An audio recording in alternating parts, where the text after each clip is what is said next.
Salam Lenter Indonesia, Assalamualaikum warahmatullahi wabarakatuh. Bicara tentang bertanam kelapa sawit adalah bicara tentang investasi 25 tahun bahkan lebih. Salah satunya adalah ditentukan oleh pemilihan bibit kelapa sawitnya. Sehingga sekarang banyak sekali para petani yang mengecambahkan menanam kecambah yang bersertifikat guna mendukung produksi tanaman kelapa sawitnya. Namun di dalam prosesnya, salah satu sahabat The Brondol mencurahkan hatinya kepada The Brondol karena bahwa tanaman di pembibitan dia, di kecambah yang ditanam di pre-nursery, ternyata pertumbuhannya adalah tidak istimewa. Sehingga bahwa hal ini penting juga untuk kita bahas, bicara tentang media tanamnya. Karena bahwa pemilihan media tanam untuk penanaman kecambah akan sangat-sangat menentukan keberhasilan dari penanaman kecambahnya. Jangan sampai kita salah memilih media tanamnya yang berujung terhadap pertumbuhan yang tidak sempurna dari kecambah yang kita budidayakan. Sebagai contoh, kita akan memilih medianya. Di dalam media yang kita pilih adalah topsoil. Topsoil adalah kedalamannya 0 sampai 20 atau 0 sampai 30 cm.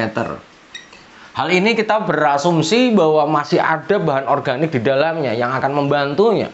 Sehingga bahwa penanaman kecambah di pre-nursery bisa ditambah dengan bahan organik sedikit kah? Atau bahkan tidak ditambah. Jadi kalau mau ditambah pun jangan banyak-banyak. Misalnya mau ditambah dengan abu dan jangan banyak-banyak. Mau ditambah dengan kotoran hewan juga jangan banyak-banyak. Sehingga karena kalau ditambah terlalu banyak juga tidak benar, karena nanti begitu mau dipindahkan sering pecah bola tanahnya. Bola tanah itu adalah tanah yang ada kecambahnya yang tumbuh pada polybagnya. Nah, kalau di dalam kasus yang ini saya yakin bahwa pemilihan topsoilnya saya kira ada sesuatu yang mungkin perlu diperbaiki. Karena bahwa tidak semua tanah yang hitam itu adalah bagus, itu tidak benar. Tanah yang hitam itu tidak selalu bagus. Salah satu contoh adalah seperti ini. Ketika berada pada lahan yang tergenang, sering di daerah yang tergenang, kemudian ada kondisi liat bawahnya, misalnya sampai dibuat parit, maka sampai 1 meter dinaikkan ke badan jalan atau ditumpuk di situ saja. Kemudian dalam waktu yang lama, liat yang tergenang yang awalnya berwarna abu-abu ini, ketika dinaikkan dia akan berubah menjadi hitam. Ketika dia berubah menjadi hitam, dia relatif memiliki struktur yang remah, yang bagus, sangat bagus sekali. Seolah-olah semuanya baik-baik saja. Ketika dia menggunakan, tapi daerah yang tergenang liat dalam dinaikkan, dia berwarna hitam dan cenderung remah, sangat baik, seolah-olah baik-baik saja. Namun di dalam hal ini, sebuah sifat dasar tanah itu tidak bisa dirubah dalam waktu yang sangat cepat. Lihat dalam kedalaman 1 meter atau lebih bahkan itu akan memiliki kemampuan untuk meloloskan air yang rendah. Sehingga bahwa sekali lagi pemilihan media tanam untuk penanaman kecambah jangan hanya berparameter kepada tanah yang hitam saja. Namun berparameter adalah tanah asli topsoil 0 sampai 20 atau sampai 30 cm. Sehingga akan menjamin pertumbuhan tanaman kecambah, tanaman kelapa sawit kita dalam hal ini adalah kecambah yang ditanam. Jangan lupa ditambahkan dengan RP 20 gram ditambah dengan dolomit misalnya 15 sampai 20 gram. Silahkan saja untuk per baby bagnya.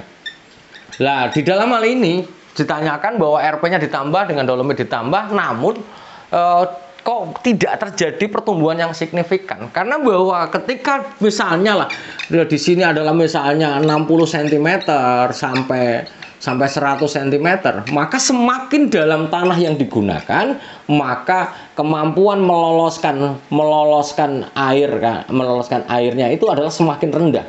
Sehingga ketika digunakan sebagai media tanam kecambah, yang terjadi adalah kembali lagi ke karakteristik dasar, memiliki nilai infiltrasi ataupun meloloskan air yang rendah. Namun begitu dia kena air, dia akan memegang air dengan sangat kuat. Artinya bahwa memegang air dalam jumlah yang banyak sekali, sehingga dia kalau kena air lama-lama airnya akan di atas. Atau bahkan dia tidak infiltrasinya adalah sangat rendah sekali. Sehingga ketika ini digunakan untuk media tanam, maka sangat kurang tepat untuk untuk pertumbuhan kecambah, sehingga kecambah yang ada begitu ditanam pertumbuhannya tidak sempurna walaupun sudah dikasih pupuk dasar. Maka jangan berpikir bahwa tanah yang hitam semuanya mesti baik. Maka para planter dan para petani, pentingnya kita memilih tanah adalah topsoil saja. Kalau mau ditambah dengan bahan organik, misalnya sekam atau apa, jangan banyak-banyak. Karena bahwa penggunaan bahan organik di dalam pencampuran media penanaman kecambah, jika tidak bisa menjamin airnya di musim kemarau, maka dia pengeringannya jauh lebih cepat dibandingkan dengan menggunakan topsoil saja. Mungkin itu saja dulu yang dapat saya sampaikan, sehingga pemilihannya adalah yang benar-benar adalah topsoil. Lah, Bapak ini diayak nggak? Boleh diayak atau tidak, yang penting adalah 100% adalah topsoil yang benar-benar sudah hancur. Begitu kita masukkan ke dalam polybag, tidak ada kendala di dalamnya. Begitu ditambah, salah satunya adalah disiram. Jangankan menggunakan tanah dengan kedalaman tertentu, pada menggunakan topsoil saja, kalau misalnya disiram terus, itu aja nanti akan ada water strain atasnya, yang mana bahwa dia nanti akan meloloskan air dalam jumlah yang rendah, sehingga dia sering tergenang, yang membuat tanaman kelapa sawit kita atau bibit kelapa sawit kita menjadi lebih kuning. Maka hal ini perlu diperhatikan. Dan yang terakhir, penggunaan tanah yang semakin ke bawah maka akan memungkinkan kekurangan unsur hara mikro. Maka para planter dan para petani semuanya jangan kaget kalau di bibitan main nursery ada gejala kekurangan atau defisiensi boron, sangat mungkin sekali. Pernah suatu kasus bahwa terjadi di usia 7 bulan tanaman kita di larbagnya itu atau polybag yang besar, ternyata kekurangan boron. Kenapa? Ternyata setelah di cross check bahwa kedalaman tanah yang kita gunakan di bawah 100 cm, artinya bahwa 100 cm ke bawah digaruk dengan menggunakan eskavator. Maka pilihlah topsoil. Kunci dari penanaman kecambah sebagai medianya adalah topsoil yang dicampur dengan menggunakan pupuk dasar ini, dicampur merata dan sebagainya. Jika memang ketinggalan, jika memang pada waktu baru, kok nggak pernah saya tambahi, maka bisa ditambahkan secara perlahan-lahan, sedikit-sedikit ditambahkan di atasnya. Kalau dolomit biasanya kalau tidak menggunakan ini, maka akan ada tanda-tanda kekurangan magnesium nanti pada periode umur yang selanjutnya. Mungkin itu saja dulu yang dapat saya sampaikan, dan semangat selalu para planter dan para petani semuanya. Gunakanlah topsoil yang benar, sehingga akan menjamin pertumbuhan kecambah menjadi sempurna. Karena bahwa kesempurnaan dari penanaman kecambah adalah kebahagiaan tersendiri bagi petani yang membuat pembibitan tanaman kelapa sawit. Terima kasih, salam hangat bagi keluarga dari rumah, dan semoga Allah melimpahkan kebahagiaan dan kesehatan tanpa syarat bagi kita dari semuanya. Terima kasih, salam planter Indonesia. Assalamualaikum warahmatullahi wabarakatuh.